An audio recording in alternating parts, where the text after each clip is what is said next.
On the cold streets of the city where people rushed past without a second glance, there lived a small, fragile cat named Whiskers. His fur was once golden and fluffy, but now it was matted, dirty, and thin. His ribs pressed against his skin, and his eyes, once bright and curious, were now dull with hunger and exhaustion. Whiskers had no home, no warm bed, no soft hands to pet him. He had once belonged to someone, a kind old woman who loved him dearly. But after she passed away, her house was emptied, and he was left behind, forgotten like an old, broken toy. Days turned into weeks. Whiskers learned to survive, digging through trash, hiding from dogs, and running from people who kicked at him like he was nothing. The world was cruel and no one seemed to care. One evening, as the rain poured down in heavy sheets, Whiskers curled up in a dark alley, shivering.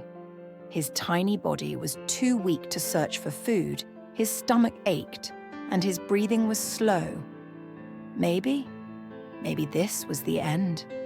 Just as he was about to close his eyes, he heard soft footsteps approaching. A girl no older than 10 stood before him. She had an umbrella, and her big, innocent eyes were filled with something Whiskers hadn't seen in a long time: kindness. "Mama, there's a cat," she called out. Her mother hesitated but saw the pitiful creature lying in the rain. The girl knelt, reaching out with a gentle hand. Whiskers flinched, expecting pain, but instead, warmth, a soft touch.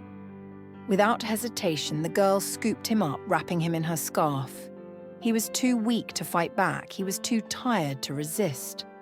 For the first time in what felt like forever, Whiskers felt safe.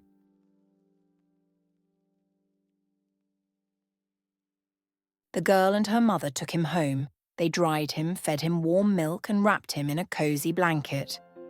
Whiskers purred, a sound he had forgotten he could make. Days passed, and his strength returned. His fur became soft again, his eyes regained their sparkle, and his heart, once filled with fear, learned to trust again. He was no longer alone, no longer forgotten. Whiskers had finally found something he thought he never would again: a home.